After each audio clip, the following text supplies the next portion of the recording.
So guys, you've all heard in the news in the last 24 hours that reports come out that about Telford, the grooming gangs, and probably the worst case in Britain.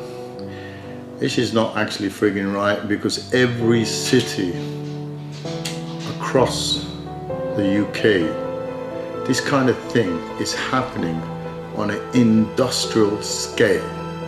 These are not just sexual grooming gangs, these are rape gangs, raping young people, young as 10, 11-year-olds, and destroying their lives. Telford is not the only town or the city where it's happening. You just have to Google any town: Bradford, Leeds, Aylesbury, Oxford, Bristol, Newcastle, and you're getting the same formula, that lover boy formula, providing people with gifts, providing them with drink and drugs, and then drugging them and then raping them on an industrial scale. Girls young as 11, 10-year-olds. Makes me sick to the core when I hear these things. But girls young as 10, 11, passed on to people, town to town, raped by 5 to 10 people a day. And you know what? The rape gangs went out and done it. But the government, the council, the police aided and abetted them. By remaining silent on this issue, they were actually on the side of the perpetrators. And still to this date, nobody really wants to tackle the core of the problem. Everybody's too scared. Everybody's too PC, politically correct. Everybody wants to appease. In the last 40 years, it's appeasement. And appeasement in my books is cowardice. We have people in high positions who could make changes overnight that would have an impact across the UK, but there are too much of cowards. These people will say the right words because it's in the press now, and they'll be saying them for the next 2-3 days, and once it's out the press, once the news is gone, out of sight, out of mind, and they haven't done anything about it. Things that were put in place after the Rotherham ain't working. It ain't working because we're not tackling the real cause. We can't even say, without being accused of racism or Islamophobia, we can't even say who these perpetrators are. But if we can't say who they are, how can we tackle these visible people? You know, these invisible people. We've got to make them visible so we can tackle this problem. It's sickening, and I would love to swear, because there are words here that I would love to use, but which I won't. I won't belittle myself, but it hurts me. It hurts me for reasons. For the last 20 years, we've been saying these things to police forces up and down the country, and all they've been saying is bring proof, bring proof, bring proof. And we now know they've been sitting on proofs. Rotherham was sitting on proof. Telford was sitting on proof. And it's extremely sickening in the case of Telford, when these perpetrators, these gangs, these rape gangs, were given 20-year sentences, and one of them's already out after 5, and he's probably, you know, sitting in the sun somewhere outside, having no remorse of what he's done.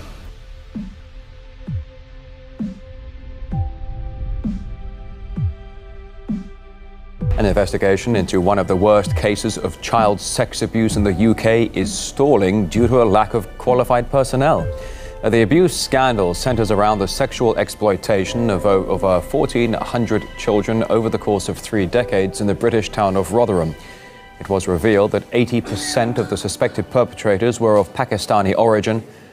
RT's Polly Boyko now looking at why the investigation, launched 3 years ago, is failing to make progress. According to the senior officer investigating the scandal, 100 more police officers are needed to uncover the truth. So far, police have managed to interview 17% of a possible 1,500 victims due to a shortage in specially trained detectives. It's a really specialist area, engaging and interviewing vulnerable victims. A lot of our victims were children when they were abused, but they're now adults and have associated problems as a result of that abuse, including suicidal tendencies, mental health issues, drug and alcohol addiction. The Rotherham scandal led to a national outcry when the scale of the child abuse was first exposed back in 2012. 2 years later, an independent inquiry found that for decades, through systemic failures in policing and social services, the sexual abuse of children went on right under the noses of the authorities. Gangs of men, the majority of whom were of Pakistani origin, preyed on mostly white girls aged from 11 to 15. Many of the victims thought they were in relationships with their abusers. When the crimes were uncovered, local authorities in Yorkshire were accused of failing to tackle the problem, partly through fear of being branded racist.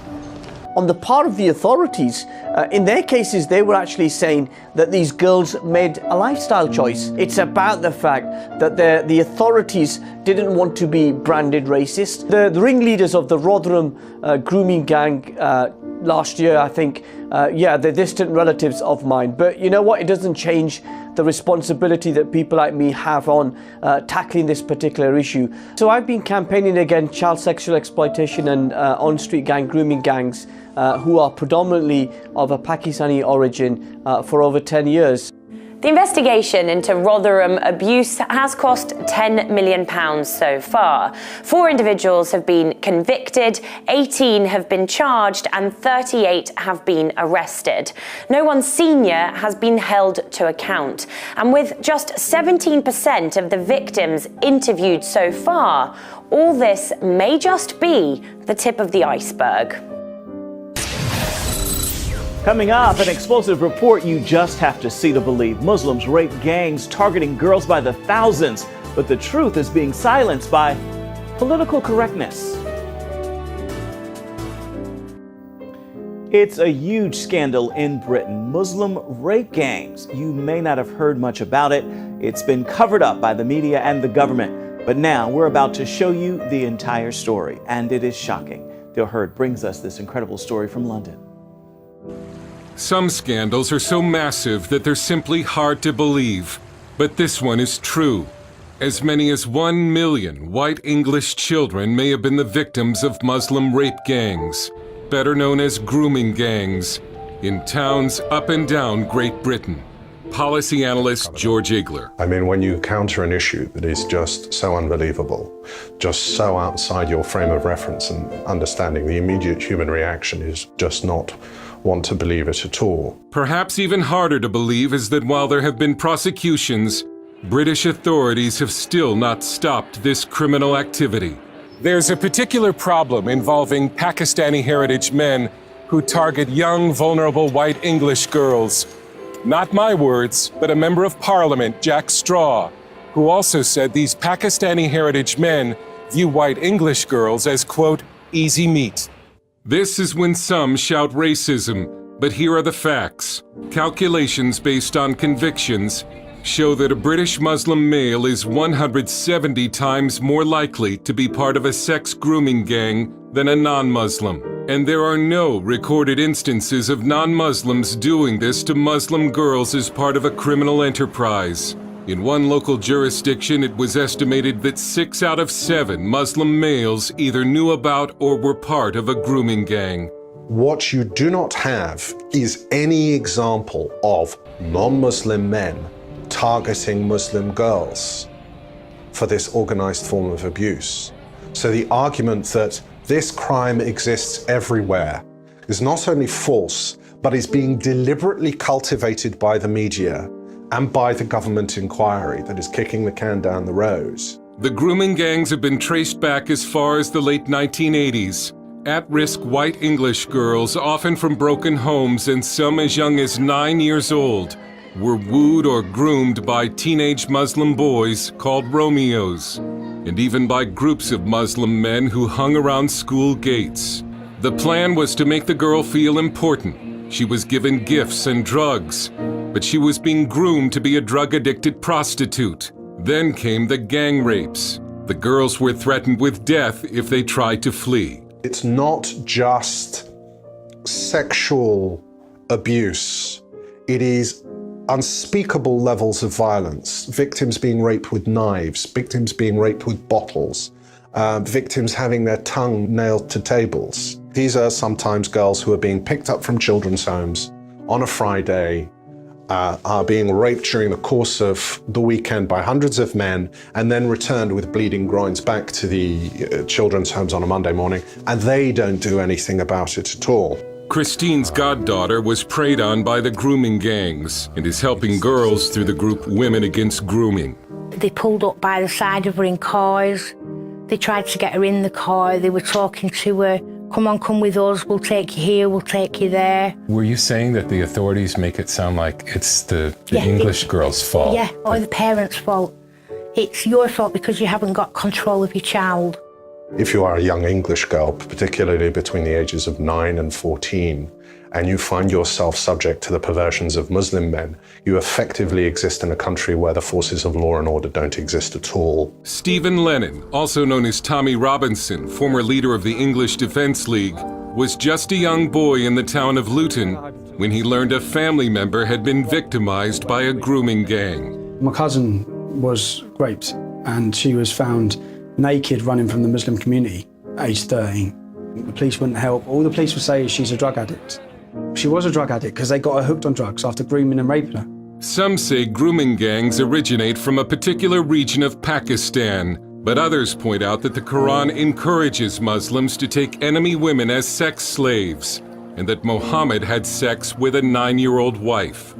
ISIS defends sexual slavery as Islamic, saying enslaving the families of the infidels and taking their women as concubines is a firmly established aspect of the Sharia, or Islamic law.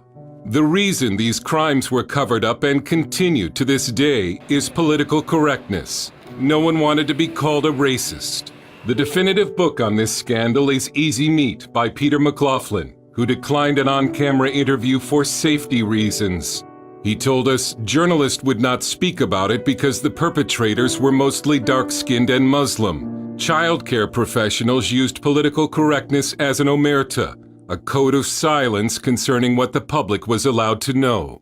These girls are the victims of a multicultural revolution, and it's certainly an indication of the fact that this accusation of racism is potentially the most powerful political weapon known to man. This is also an example of what can happen in a country of 60 million where the press just refuse to report, where the cries of all these agencies fail to merely discuss what's going on, and it's only going to get worse for this reason. The cover-up was eventually exposed, yet the grooming gangs continue to operate. One victim told a British newspaper, "Nothing has changed, not in the slightest. It's still the same scale as before." They get sexual kicks out of ruining the most precious possession that those people have, their daughters. Stephen Lennon warned that there will be repercussions. But there will be a lot of blood spilled in this country, and it'll be on the hands of our leaders. And there'll come a time when they'll realise what they've done. And the country's people will realise what they've done as well. They've sold us out, they've destroyed our nation, they've destroyed our culture. All right, Paul, so let's just take another comment from the man in the middle here. Going back to your integration policy, where I think you've mentioned that where the perpetrators of sex grooming gangs are continually targeting girls from outside their community, why do you think the UK political parties are so shy of noticing this pattern where the victims are almost always white girls, Sikh girls and Hindu girls, and the grooming gangs are almost always from a particular section of the community, i.e. Pakistani Muslims? Yeah, you're absolutely right, and it's because of political correctness. Other political parties Other political parties and local authorities have turned a blind eye for this for far too long. And we end up in a situation like Rotherham, where we've had 1,400 girls who've been either groomed or raped or gone through terrible, terrible things. The fact is, because of political correctness, we've said nothing and we've turned a blind eye. The point is, I would argue that religion and race in these circumstances should be an aggravating factor when these cases go to court. Right. So you actually want, because these people have been through the criminal justice system and they were convicted in the cases that you've said. What do you want to do further? You want to make their religion? Well, in future, well, actually, religion and race in other cases are an aggravating factor, but again, when it comes to these grooming gangs, it hasn't been, and it is wrong. These girls are being picked generally because they're Hindu, they're Sikh, but predominantly they're white and they're Christian. These girls aren't being groomed from within the Muslim community. My Lords, I fear that reply is shamefully inadequate, because these girls are usually raped several times a day. And so if we accept the views of our lead police officer for child protection, of Rotherham's MP, and of the recent Jay and Quilliam reports, we seem to be looking at millions of rapes of white and Sikh girls by Muslim men, only 222 of whom have been convicted since 2005. So, my Lords, will the government ask our Muslim leaders whether the perpetrators can claim that their behaviour is sanctioned in the Quran, and to issue a fatwa against it? And second, my Lords, will the government encourage a national debate about the various interpretations of Islam? Can we talk about Islam without being accused of hate crime?